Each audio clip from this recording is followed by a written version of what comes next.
Iniciando agora mais um Sintonize com você. Hoje eu convidei a Paula. A Paula já foi entrevistada por mim no Papo de Terapeuta e hoje eu trouxe ela aqui para falarmos não de um assunto, mas nós vamos ampliar um pouquinho a gama. Paula, seja muito bem-vinda. Muito obrigada. Eu sei que você, como psicóloga, está ampliando um pouquinho, né, os trabalhos da sua clínica. Sim. E eu gostaria que você me explicasse isso depois da vinheta. Certo.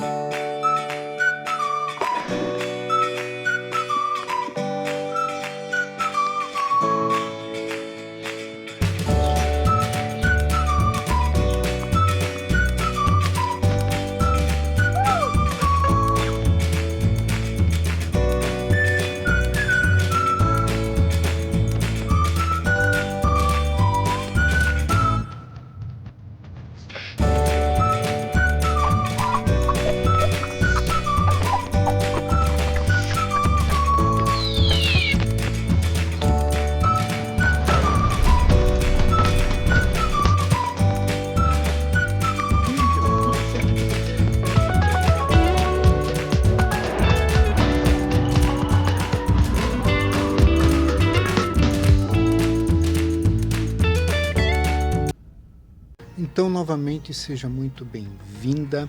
Eu gostaria que primeiro você explicasse um pouquinho sobre o seu trabalho e sobre esses novos grupos da clínica.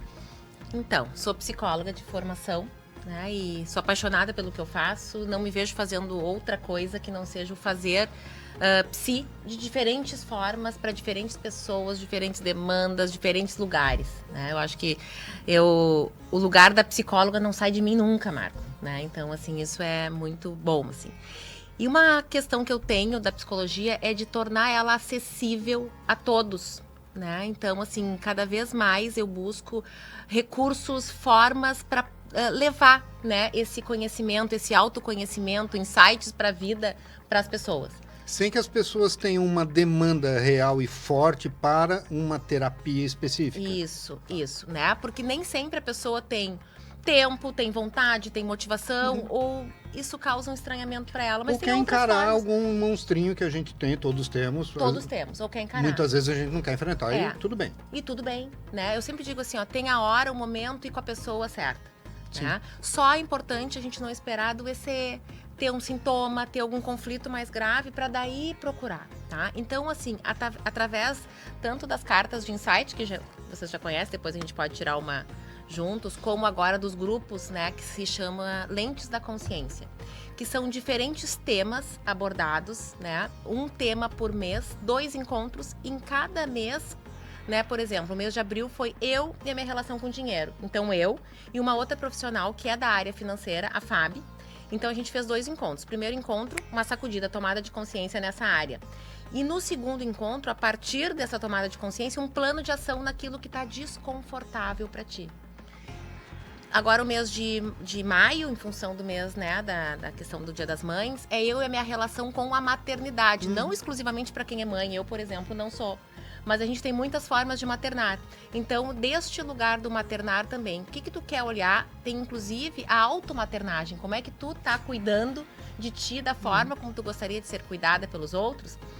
Também, tomada de consciência, plano de ação na área, né? Em junho, eu e minha relação com sucesso, uma outra profissional e eu juntas. Então, assim, o que é a ideia? Que ao longo do ano, diferentes temas em grupo, porque também essa troca, às vezes eu não tô me dando muito conta, mas a outra pessoa traz uma questão. Opa, eu também me identifico, né? Então, assim, e lá no final do ano, eu e minha relação com o futuro. Que daí, final do ano, vamos planejar 2027 e vejo o que eu quero mexer na minha vida. Mudança de ciclo, fecha um ciclo, abre o outro. Isso, exatamente. Aqueles planos que todo mundo faz e ninguém segue. Então assim, é colocar no papel, inclusive, tá? E lentes da consciência, eu ia dizer isso antes, é porque muitas vezes a gente tá usando um óculos, quer ver, troca comigo o teu óculos. Coloca o meu. Como é que tu tá enxergando? Totalmente embaçado. Fica com ele. Tá embaçado por quê? Porque muitas vezes a gente tá enxergando o mundo com óculos, com a visão, com a lente de outra pessoa, ou do passado, ou de uma situação, ou com o que a gente entende que a gente tem que seguir, porque foi nossos pais que orientaram. Mas quando a gente é adulto, a gente pode escolher olhar o mundo com a nossa lente da vida adulta, da lucidez. E essa é a ideia. Que nós enxergamos o mundo conforme o nosso conhecimento, a nossa experiência de vida, a nossa educação, o meio que a gente vive. É assim que a gente enxerga o mundo. O que eu enxergo de uma maneira, outra pessoa vai enxergar de outra. Isso. O que é feio para mim é bonito para o outro. Exato. Só que a gente pode estar preso ao passado, pode estar preso em crenças, e aí a nossa lente tá distorcida, embaçada, distorcida, ruim. Muda a lente. É a distorção da visibilidade da realidade. Isso. E esse é o processo de terapia, um processo terapêutico através de grupo, através de conversa, através de um filme, através de um livro, pra gente ter insights. E é muito importante porque quando a gente faz um trabalho desse de terapia, de autoconhecimento, de autopercepção, é realmente isso, é um insight, Isso. Porque de repente dá um clique e a gente percebe, opa. É aqui. Isso. É difícil você ir, na minha experiência, é difícil ir percebendo aos poucos. Às vezes demora mais, às vezes demora menos, mas é a percepção. Clareou. Clareou. E aí é importante, tá? Clareou, precisa dar um novo passo, que seja pequeno. Porque senão o que acontece? Eu volto pro mesmo lugar, tá? Então, assim, eu tô até me lembrando de uma situação de ontem, eu atendendo um menino, estudante, e ele teve um insight, assim, fantástico. E ele teve um ataque de tosse. E ele dizia, Paula, me dá uma água, abre a janela, porque aquilo foi tão... E, assim, realmente fez um barulho dentro dele, né? E, claro, esperei, dei uma água e tal, passou, e aí a gente refletiu sobre isso, e ele disse assim, tu acha que a minha tosse foi do que eu me dei conta? Eu digo, olha, eu acho que sim também, né? Sim. Mas é isso. E aí a gente... Então, a partir do que tu te deu conta, vamos planejar 2 ou 3 novas ações que tu pode fazer em relação a isso. Saiu de lá com um plano, né? Então, isso é bem importante. A tomada de atitude, a partir do momento que a pessoa elabora esse plano e começa a mudar a atitude, a maneira de ver, de enxergar, de agir, ela vai iniciando a neuroplasticidade, que vai fazer com que um novo comportamento seja o normal, o comum, aquilo que é espontâneo. Exato. Como musculação. Quando a gente começa a fazer musculação, no outro dia a gente está todo dolorido. Conforme vai fazendo, olha, vou ficando, né? Então, assim, eu sempre digo, pensa como se fosse uma musculação. Tu tem que trazer uma musculatura, trazer força para aquele novo comportamento, nova forma de ver o mundo, né? E vai te fortalecendo nessa condição, daqui a pouco isso se torna natural. Nas primeiras vezes é uma mudança de atitude que precisa ser pensada, racionalizada. A gente pensa, opa, peraí, preciso agir de outra maneira. Isso não é assim. Eu preciso enxergar diferente, analisar, pensar, mudar a minha maneira de enfrentar determinadas coisas. Mas a partir do momento em que a gente vai se percebendo, racionalmente mudando, isso daqui a pouco acaba ficando fluido, né? Fluido. Eu digo que um bom exercício é a gente se tornar observador de nós mesmos. A gente é craque em observar o outro. Sim. Isso, o outro, isso, aquilo. Te tornar um observador de ti mesmo. Orai e vigiai, o vizinho. Não é o vizinho. Exatamente. E, aliás, né, uma boa aqui, fazendo um parênteses, quando a gente tá olhando o outro, tá julgando o outro, é uma baita oportunidade para entender o que aquilo que eu tô olhando do outro diz a meu respeito. Sim. Fechando parênteses. Mas sempre tem. Porque se o comportamento do outro incomoda, tem relação conosco. Algo tem. Algo tem. Algo tem. Senão não incomodaria. Se afetou, tem questão aí. Mas vamos entrar um pouquinho naquele assunto que a gente conversou antes, que a gente ia trazer? Senão daqui a pouco acaba o programa e nós não chegamos no que a gente ia falar. A gente tinha combinado de falar sobre autossabotagem, microtraumas e padrões emocionais. Vamos começar pela autossabotagem, tá? Você pode explicar o que é a autossabotagem? Como que ela nasce? E não está desvinculado do que a gente estava falando, né? Porque a gente se sabotar pode ser por inúmeros motivos. Porque não tem a tomada de consciência. Pode ser. Às vezes a gente já tem, as pessoas me dizem, Paula, mas eu já sabia disso. Como que eu tô fazendo isso de novo? Porque é natural. Eu digo, porque tu é um ser humano. E como um bom ser humano, né, a gente cai no mesmo lugar de novo, tá? Então, a gente... Errar é humano. Vai persistir é comum. Isso, e daí assim, ó, só que por isso assim, tenho consciência que eu vou fazer diferente. Então a sabotagem, ela tá a serviço de muitas coisas, tá? Uma é não olhar pra realidade. Uma outra, é bem importante isso, a gente pode às vezes estar fiel a um padrão conhecido, não confortável. Essa história de zona de conforto, eu, Paula, não gosto. Eu acho que existe zona conhecida. Sim. O que é, às vezes, mais fácil, mas não que ela seja confortável. Então, a gente pode se sabotar... É confortável no sentido de conhecida. De conhecida. Porque o novo, o desconhecido, gera um desconforto. Mas a situação desconfortável que já conhecemos... Isso. Quer ver? Eu vou dar um exemplo. Eu trabalho muito com atletas, tá? De alta performance e esportistas também. Mas é muito comum um cara que ele treina muito bem, ele vai muito bem, chega na competição, Paula, tu acha que eu me sabotei? Sim, né? E vai de novo, e acontece de novo. Aí a gente vai olhar lá para a família de origem deste atleta, né? O que acontece quando o atleta ganha? Ele vai pro pódio, ele tem sucesso, ele aparece, mas a família de origem não teve sucesso, não foi para pódios de vida, ou seja, ele ficaria muito diferente, se distanciaria, como se ele não pertencesse mais àquele núcleo. Tudo inconsciente, tá, Marco? Aí eu trago pra consciência, porque se não tá na consciência, segue se auto-sabotando. Né? É quase como esse ataque de tosse que eu contei ontem teve. Então é isso. Né? Então a gente se sabota muitas vezes porque tá seguindo um padrão, né, lá da nossa família de origem, né? Ou enfim, outra forma de sabotagem que é muito a procrastinação. Uma pessoa que não é procrastinadora, que não é preguiçosa, me diz, Paula, mas nisso eu tenho uma preguiça. De alguém que não é preguiçoso. Autossabotagem.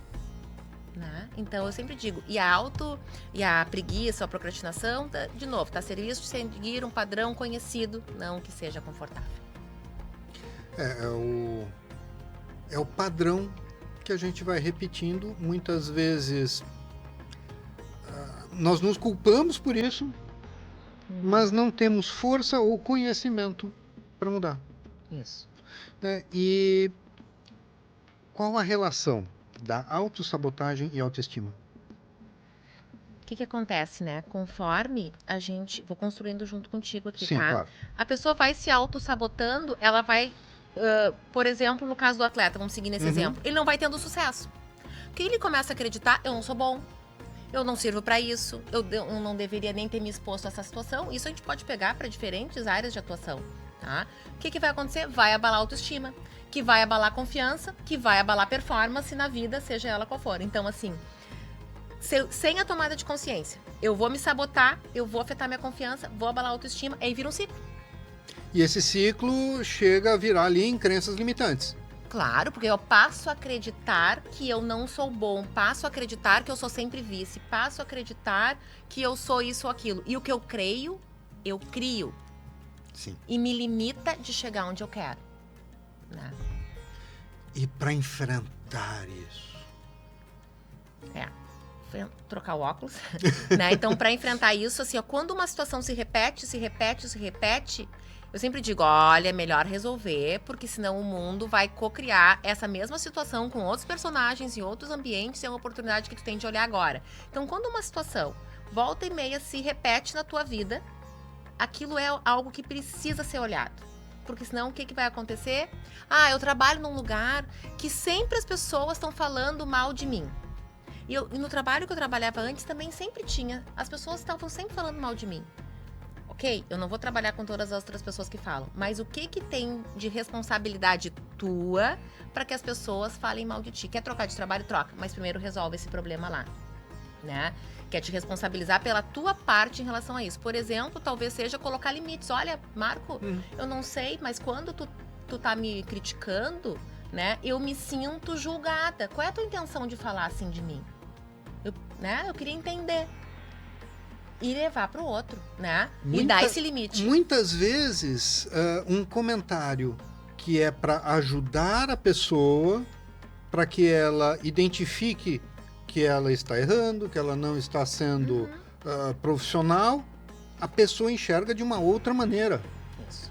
Porque pode estar relacionado, vou juntar com o próximo tema, com algum trauma que formou crença, né? E aí as coisas vão se embolando, né? Então, assim, ó, isso assim é sempre. Se algo se repete, precisa ser olhado. Porque senão tu vai chegar ali, dali um pouco vai acontecer de novo. Porque muitas vezes as pessoas, quando ouvem a palavra trauma, elas pensam em um trauma Isso. gigantesco. Uma perda grande. Algo né? que impactou, uma mudança de vida. Mas exemplos de microtraumas.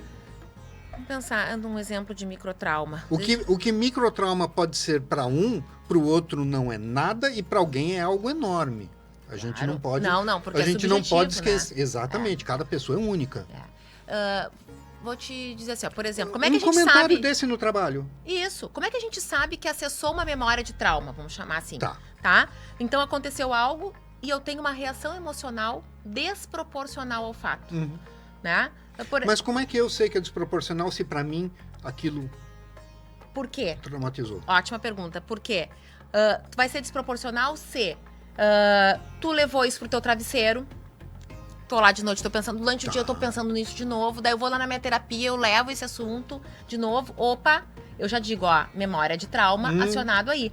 Porque pra uma outra pessoa, por exemplo, eu passo aqui e piso no teu pé. Quando eu volto, tu nem te dá conta. Mas eu passo aqui, piso no teu pé e tu pensa, pô, ela pisou no meu pé. Aí eu volto, piso no teu pé de novo. Não é possível, ela tá de implicância comigo, ela pisou no meu pé.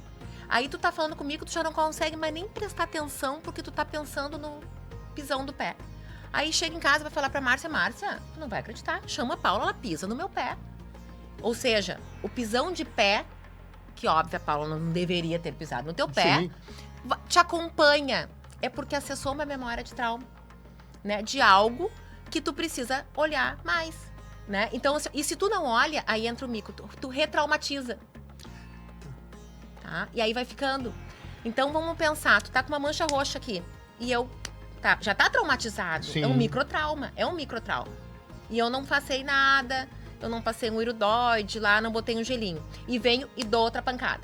É aquele velho ditado, né? Quando a gente chuta um móvel à noite, a gente vai chutar tudo durante o dia seguinte e não tem como escapar. Ou eu escolho mudar esse móvel de lugar. Eu escolho botar algo que me proteja quando eu passar nesse móvel para não bater. Né? Só que se eu não tiver consciência que aquilo me incomodou, que está acessando uma memória de trauma, eu vou ficar batendo no mesmo lugar.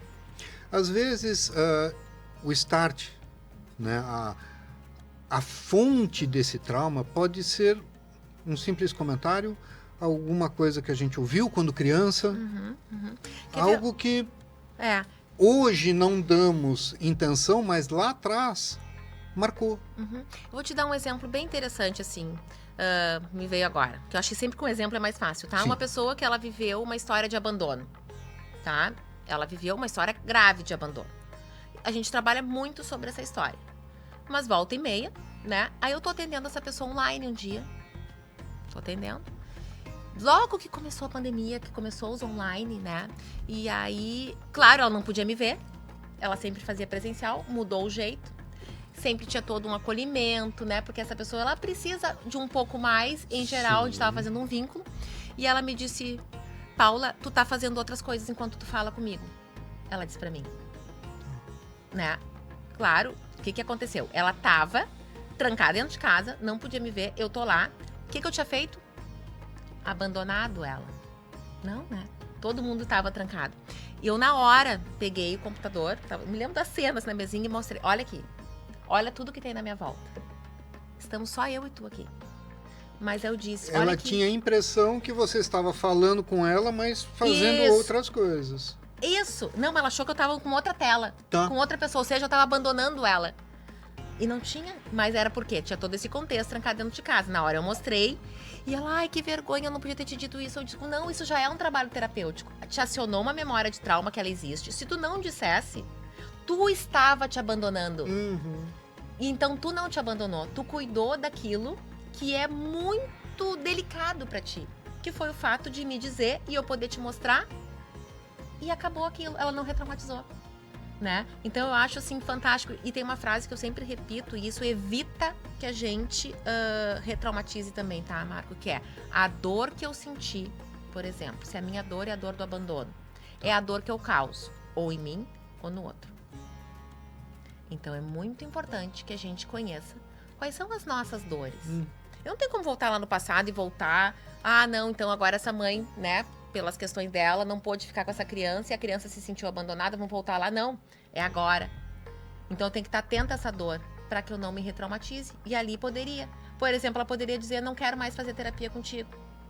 E ela ter a sensação que eu tinha abandonado ela, ia voltar e talvez nunca mais buscasse terapia, porque afinal de contas, terapeutas abandonam. Quem abandonou foi a mãe. Sim. Né? Então isso é muito interessante, assim, da gente ver e poder prestar atenção, né? Essa questão da gente sempre identificar qual é a minha dor.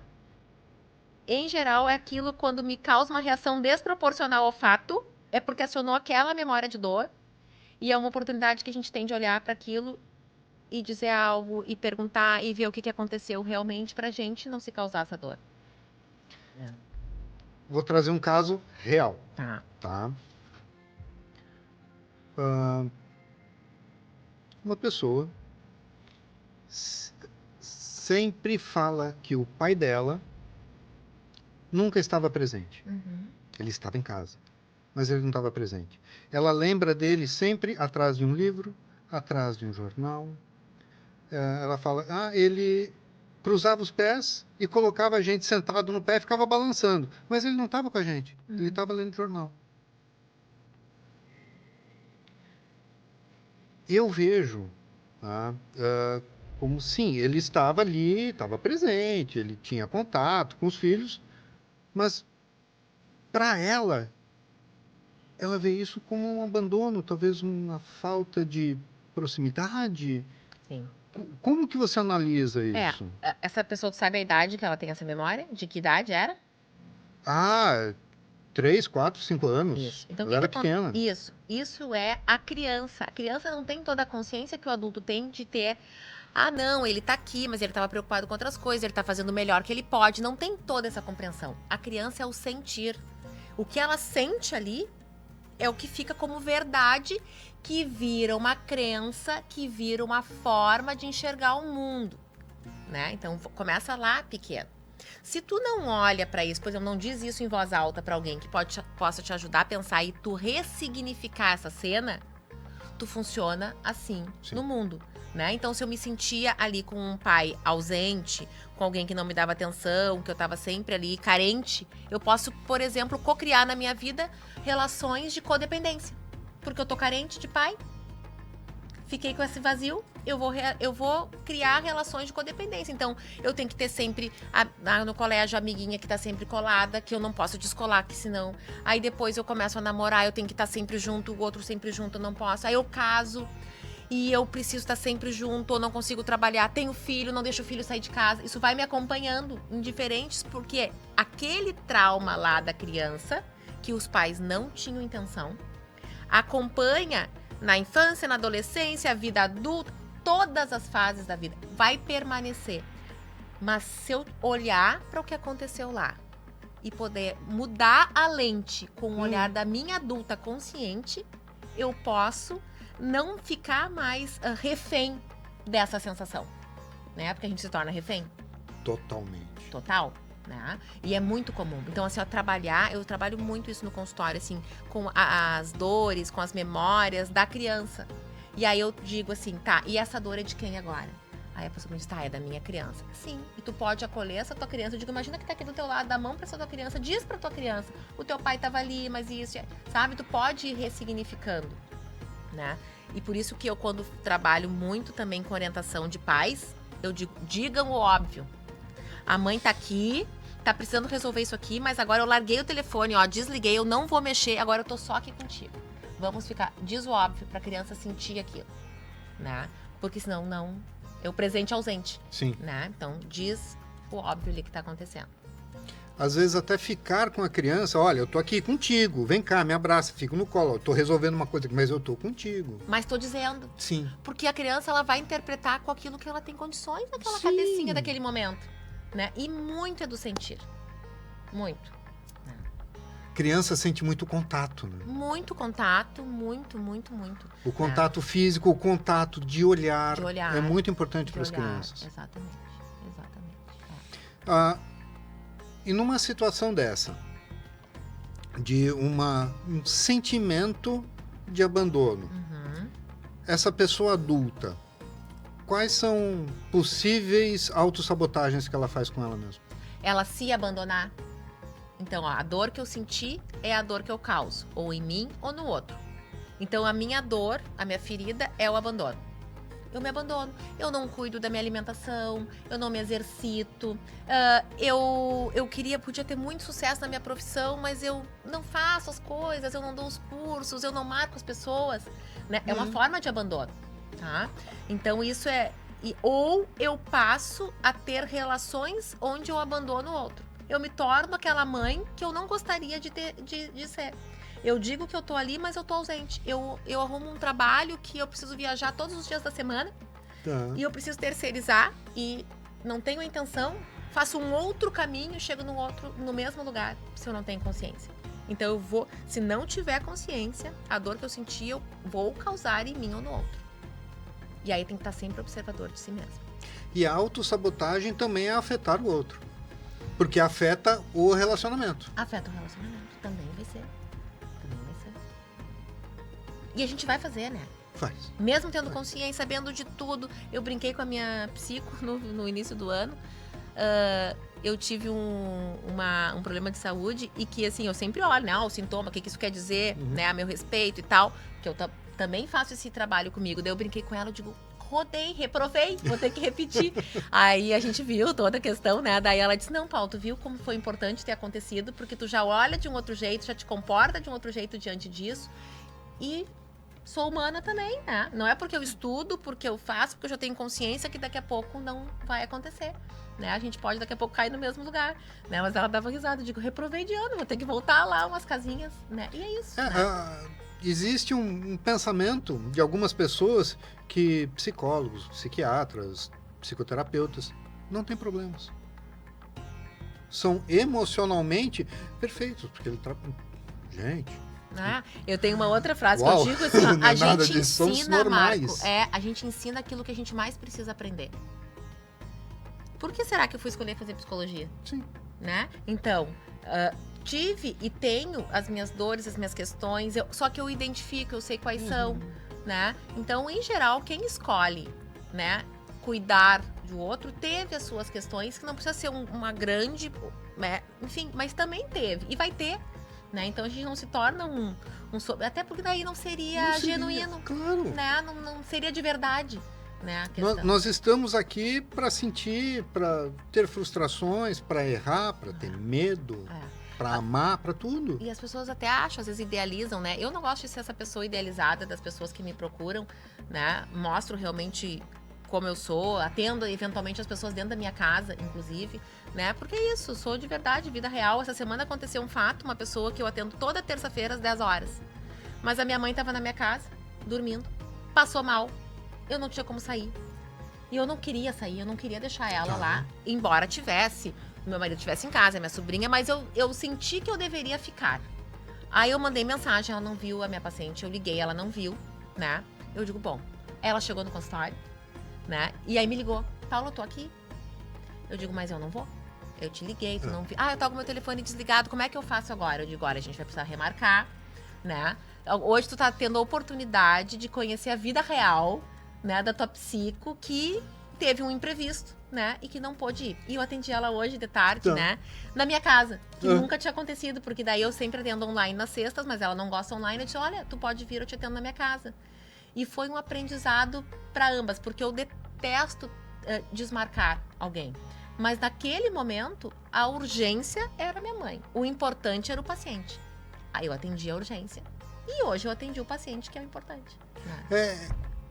É extremamente importante a gente aprender a dar prioridade a determinadas coisas. Sim. Nós precisamos priorizar e fazer valer.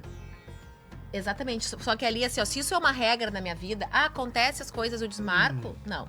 Né? Não é uma regra, foi uma exceção. E pra mim, assim, ó, nem sempre foi fácil eu desmarcar, eu abrir mão daquilo que tá programado pra resolver. Hoje eu faço com muita naturalidade, com muita tranquilidade e sem culpa.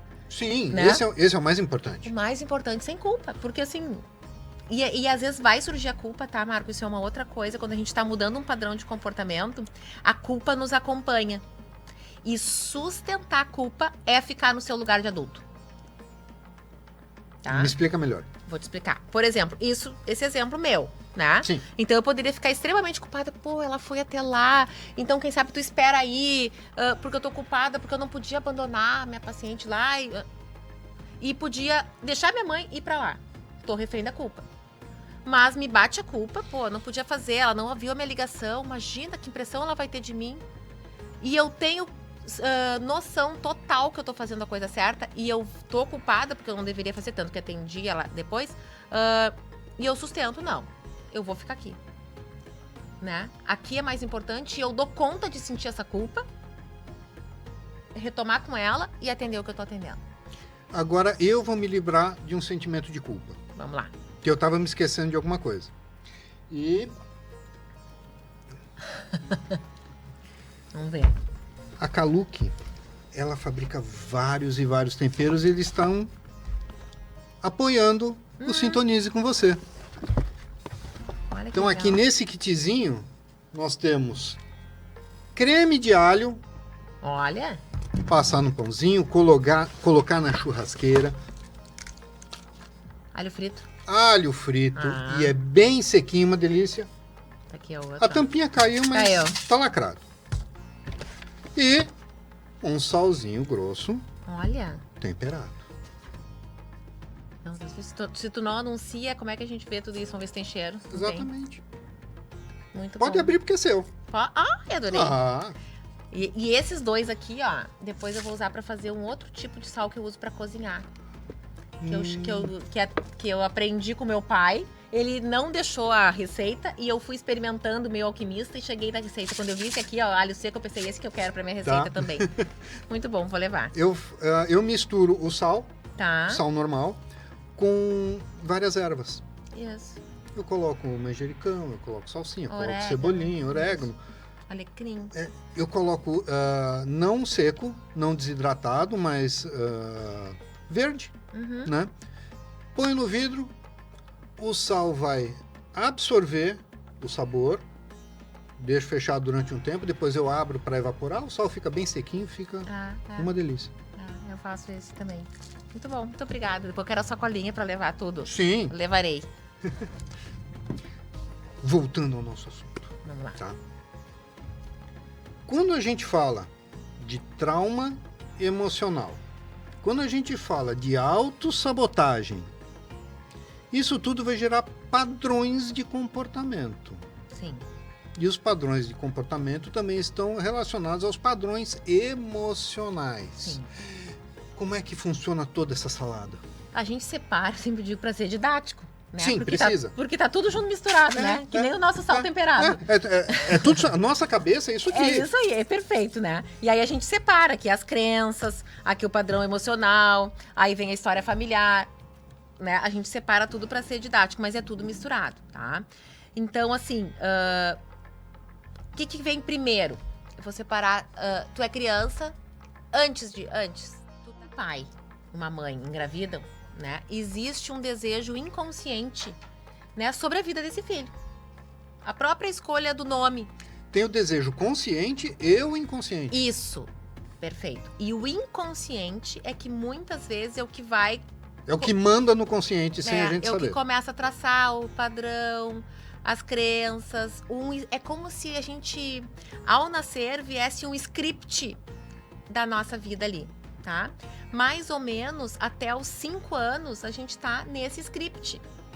Muitas vezes ele não diz, mas vamos pensar assim, ó, a mãe tá grávida e a vida dela tá a milhão e ela quer ter esse bebê, mas esse bebê não pode ter trabalho.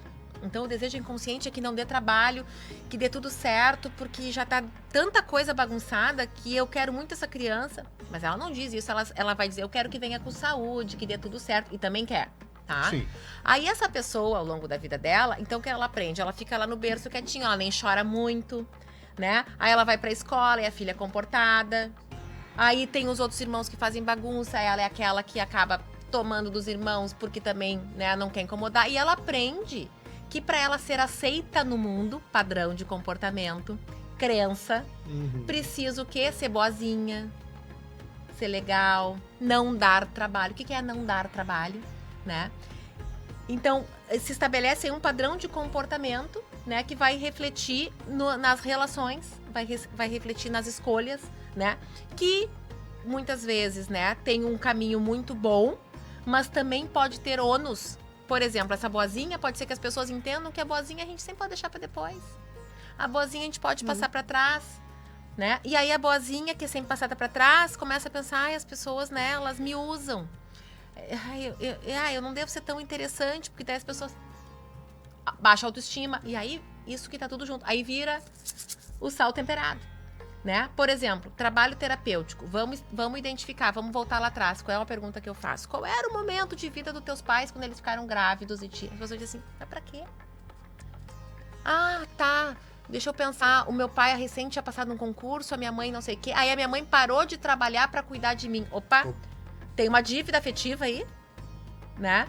Então, identificando tudo isso, a gente separa e aí a gente vai. Aí eu tenho um exercício, até depois eu posso passar, que dá pra gente mostrar, que eu ajudo a pessoa a identificar o seu script de vida. A partir do script de vida, a gente vê quais são as crenças, né? Aí das crenças a gente olha o modelo mental, que é como eu enxergo o mundo. O modelo mental é o meu óculos, mas vem a partir das crenças, que vem do script. Do modelo mental tem a forma como eu penso. A forma como eu penso tem a forma como eu me sinto, e como eu me sinto é como eu vou me comportar. Esse é o caminho. Aqui eu tô juntando 3 teorias diferentes da psicologia, tá? O script de vida, então, assim, é muito legal a gente começar a identificar o que é a boa notícia. Por exemplo, dá licença, tu fez um roteirinho aqui pra nós. Sim. A gente provavelmente não tá seguindo todo. Nem um pouco. Eu imagino, porque esse é meu padrão. Né? Não seguir. Porque eu fui a pessoa que eu seguia o roteiro do script. Tá. Eu posso fazer uma coisa aqui? Chegou um determinado momento da minha vida, e isso é bom com consciência, que a gente, ó, Sim. rasga esse script e posso pegar uma nova folha com a minha consciência, com a minha vida adulta e ver, bom, eu tenho essa crença, eu tenho esse modelo, eu fiz assim. Eu já vi que eu continuo pertencendo a essa família. Se eu fizer diferente, eu faço meu script, né? E aí a gente vai fazendo o nosso sabor. Os mesmos temperos, sim, mas de um outro sabor. Do jeito que a gente quer. Eu falo para as pessoas, vai ter que trazer um remédio. Seja o piloto da sua própria vida. Isso. É comum sermos passageiros da nossa vida. Uhum. E ninguém merece isso. Isso. Protagonista, né, Marta? Exatamente. Então eu assumo as rédeas, tá? E tem momentos da nossa vida que a gente vai fazer essa... Então até os 5, obviamente, tu não tem noção. E por volta, assim, dos 17, 18, por isso que tem a rebeldia da adolescência, que não precisa ser uma grande rebeldia, a gente vai saindo, por exemplo, eu tinha a fama da comportada. Uhum. E eu troquei de colégio dos 14 para os 15, que eu era totalmente quieta, falavam comigo, eu só abaixava a cabeça e não me pronunciava, enfim. E aí eu pedi para trocar de colégio. E eu troquei de colégio e fui já imediatamente ser presidente do Grêmio Estudantil. E aí era impeachment do Collor. E eu fiz, sem rede social, eu não sei como, um protesto dentro da escola. Então esse foi... Opa! Então, a assim, mudança de ambiente propiciou a sua mudança de comportamento. E eu nunca precisei brigar com pai e mãe, eu não fui essa pessoa que briguei. Mas eu tinha essa energia de mudança ali, eu não deixei de ser a boazinha. Mas eu não tolerei injustiças, por exemplo, não nos deixavam protestar na rua. Era um colégio de padre, né? Eles deixavam a gente dentro do colégio. E eu programei um manifesto, um protesto dentro do pátio da escola, né? Então, assim, eu entendo que esse foi um evento meu de script, né? E foi muito importante essa troca. Tive a minha repercussão, que eu fui convidada a me retirar dessa escola, porque eles entenderam que não era um comportamento adequado. Sim. O meu pai saiu muito orgulhoso comigo da escola, de braço, né? Que bom que ele entendeu que foi um movimento importante, foi injustiça, mas bom, é a escolha que eles tiveram. E também eu ter ido para essa outra terceira escola, foi ótimo, fiz ótimas relações, né? Porque daí eu já não quis voltar para aquela anterior, era interior, né? Então eram 3 opções, eu fui com uma terceira, fiz um monte de vínculo, um monte de amigo, me socializei muito mais do que eu era, né? E foi a partir desse... No caso, se você só pudesse voltar para a escola anterior. A primeira. Hoje, como é que você acha que seria esse retorno?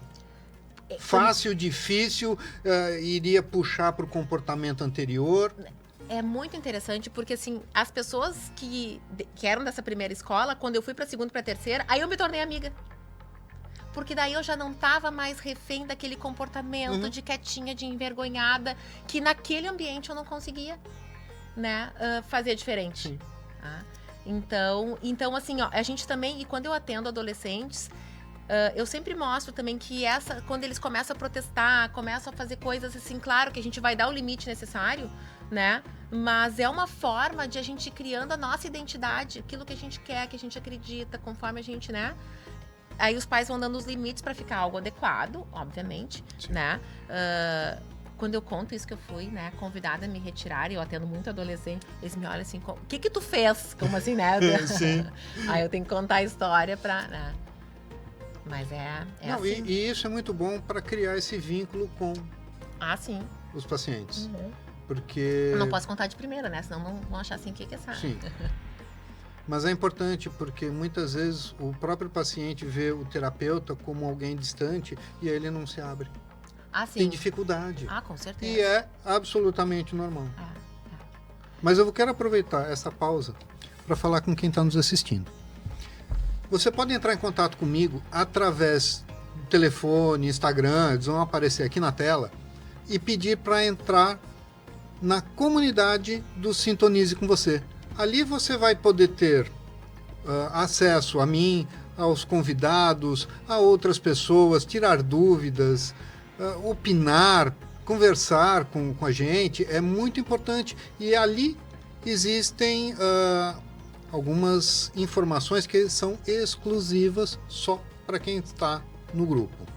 Tá? Então, não perca a oportunidade. E se você quiser apenas entrar em contato para fazer alguma pergunta, para questionar, fique à vontade que os canais estão abertos.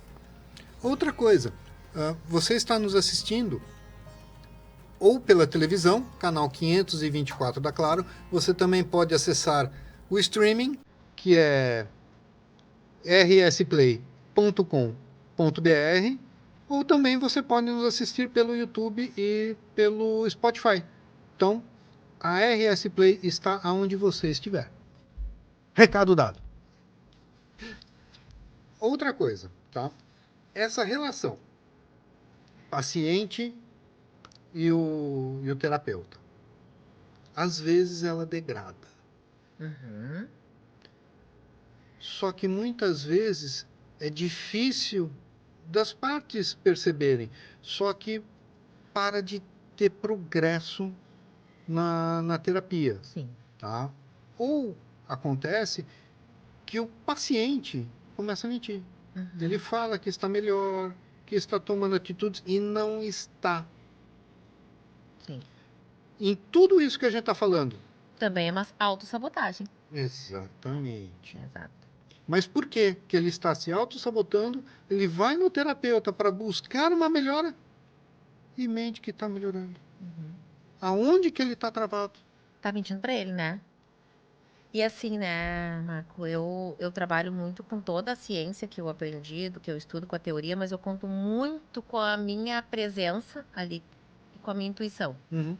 Se eu sinto, a pessoa tá dizendo, mas eu senti, eu percebo, eu digo, olha, o que tá acontecendo aqui hoje não é terapia. A gente pode seguir aqui tomando café, tomando chá, conversando, mas vamos combinar que hoje não é terapia. A gente tá batendo um papo e tá tudo bem. Pra ti, tá tudo bem se a gente só bater papo? Eu jogo pra pessoa. Isso é uma coisa que eu uso.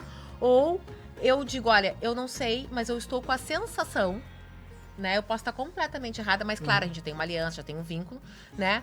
De que tu tá dizendo coisas pra me agradar. Tu não precisa me agradar. Essa relação aqui, tu pode ser de verdade. Hoje mesmo de manhã eu tava tendo uma pessoa e ela tava toda pra não dizer... Ela tava louca pra julgar a cunhada. Uhum. Eu digo, aqui tu pode. Aqui tu é de verdade. Fala o que tiver vindo. Aí a gente vai aproveitar isso pra trabalhar, né? Então, assim... Ou tu vê que às vezes a pessoa dá outros sinais. Por exemplo, ela não marca, não remarca. Daí tu pergunta... E aí tu viu que a pessoa não quer mais. Aí eu digo, olha só, eu já entendi. Tu ainda precisa, tem isso que a gente precisa trabalhar, ou comigo ou com outras pessoas, mas este momento tu tá precisando de um tempo. Quando tu te sentir responsável por olhar para as coisas tu volta, ou comigo ou com outra pessoa. Mas tem isso que precisa ser trabalhado ainda. Né? Então a gente também, né, dá ou um limite, ou dias ali que tá acontecendo, né? Teve um outro, tava atendendo uma vez um menino com a mãe dele, e ele não queria. Ele olhou pra mim assim, isso aqui é uma palhaçada. Tava ele e a mãe. Ai, mas aí assim, né? A psicóloga é uma ser humana. Me subiu, né? A mãe junto. E eu disse, bom, se isso aqui é uma palhaçada, é um circo, e a palhaça sou eu. Tu te levanta e sai da sala. Quando eu conto, as pessoas dizem, como que tu fez isso? E a mãe, e eu, Paulo, eu digo, tu fica aí. Aí ele saiu. Mas é um menino que tava precisando desse limite. Eu vi que ele tava fazendo aquilo pra mim, mas é o que acontecia na relação com a mãe. Entendi na hora. Orientei a mãe, disse, olha, por isso que eu fiz assim, eu não faria. Mas como tu tá junto, tá vendo o que tá acontecendo. Nananana. Aí, daqui a pouco ele bateu na porta. Posso entrar de volta? Eu digo, pode. Agora só assim, eu tô decidida, tudo, que eu não vou mais ser a tua psico. Agora, se tu quiser me convencer, me convença, né? E eu vou pensar se eu ainda quero. Foi, assim, ó, uma virada de chave na relação terapêutica, na relação com a mãe, né? Porque daí ele disse, não, Paula, porque, né, todo sem jeito, porque ele fez no impulso. E era uma reação impulsiva que acontecia, né? Eu acho riquíssimo a gente aproveitar, eu brinco, né, aqui na sessão, no encontro, é o laboratório.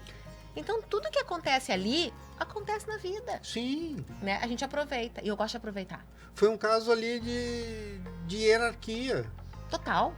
E quando a gente está fora do nosso papel hierárquico, a gente está fora da posição na vida. Na vida. Ele queria estar por fora. Cima de nós duas ali, né? E eu, num primeiro momento... E ninguém se sente bem estando fora. Mesmo estando por cima, não vai estar bem. Não vai estar bem. Eu fiquei irritada mesmo no primeiro momento. E eu disse pra ele. Depois passou, porque eu entendi o que era ali, mas assim, não foi.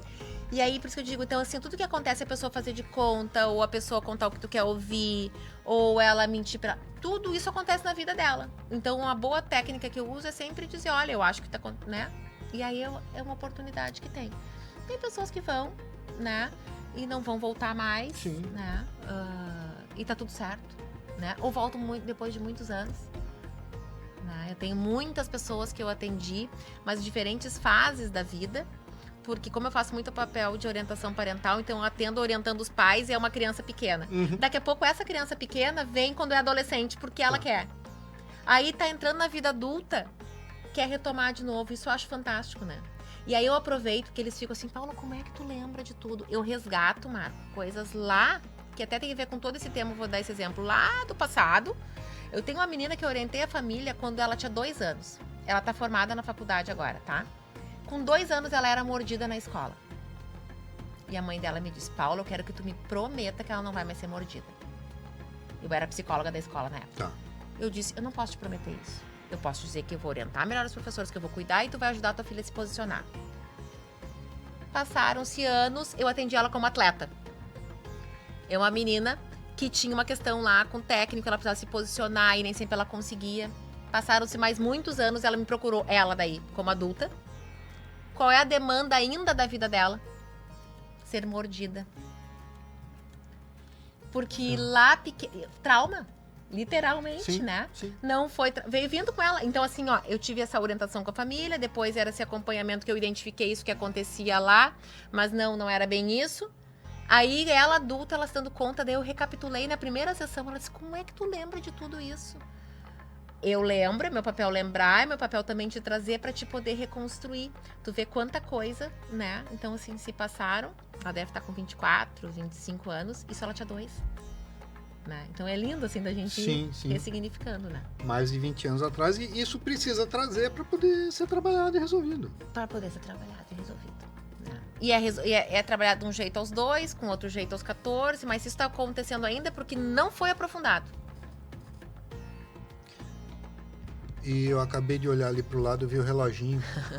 Estamos chegando no final, temos só mais alguns minutinhos.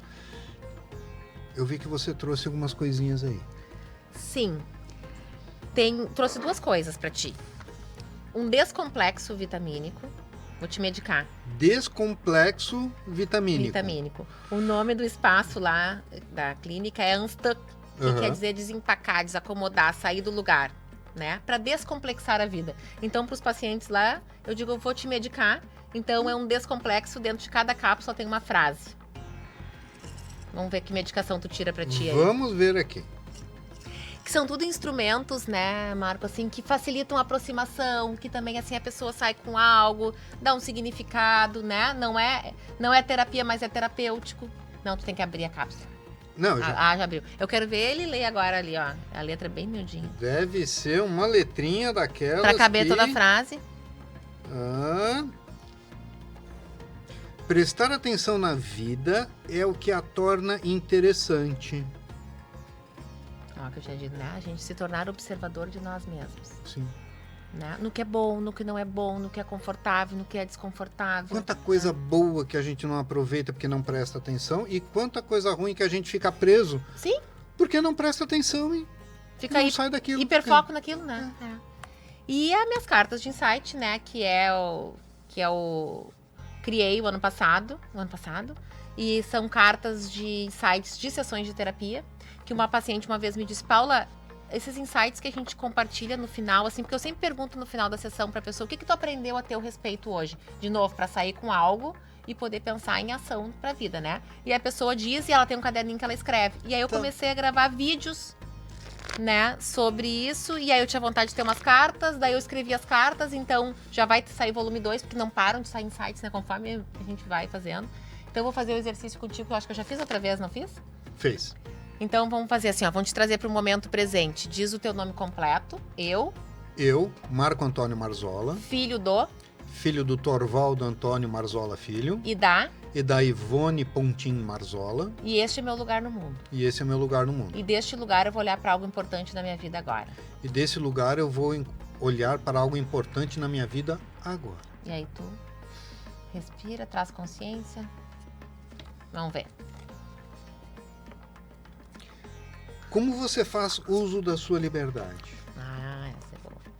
Só podemos ser livres quando nos responsabilizamos pelas nossas escolhas. À medida que não nos responsabilizamos, terceirizamos essa responsabilidade, mas seguimos sem liberdade. Você se sente realmente livre? E tá conectado com tudo que a gente Com disse, tudo. né? Quanto mais consciência, quanto mais a gente se autorresponsabiliza, tem o que é do outro, mas a gente não vai resolver, tem o que é nosso, né? Sim. A gente pode ser livre, né? E é sobre isso. E naquele minutinho final que nós temos, fique à vontade. Ele é todo seu. E agora? Como é que eu faço uso da minha liberdade? Aham. Então, eu vou agradecer, né, a presença, quero dizer assim que estar aqui também é uma oportunidade de fazer isso que eu disse lá no início, né, Marco, que é me colocar a serviço, que é ter uma conversa que talvez alguém aqui que está escutando se dê conta, mas é isso, eu vou perguntar para meus pais como é que foi aquele momento de vida, realmente isso se repete na minha vida, quem sabe não é um ponto para eu olhar, né, eu tô procrastinando mesmo nessa área da vida, será que eu tô seguindo um padrão, de quem eu tô seguindo? Tô tendo uma reação emocional que é desproporcional, eu fico com muita raiva quando alguém se atrasa, o que isso quer dizer a meu respeito? Tá? Então, acho que aproveitar essas coisas que a gente foi trazendo de forma prática, né? Eu espero que as pessoas, né, possam realmente aproveitar o conteúdo, porque eu acho que é sobre isso, né, toda essa nossa conversa, todo esse nosso servir, né, a todos os seres humanos, seres humanas que estão por aí, que vão acertar, que vão errar, que vão ter desconforto, vão ter conforto, enfim, tá tudo certo. Muito obrigado. Eu que agradeço. Foi um prazer te receber aqui. E a gente ficaria, né, horas. Sim, com certeza. Olha, 0-0 ali. Obrigado e até o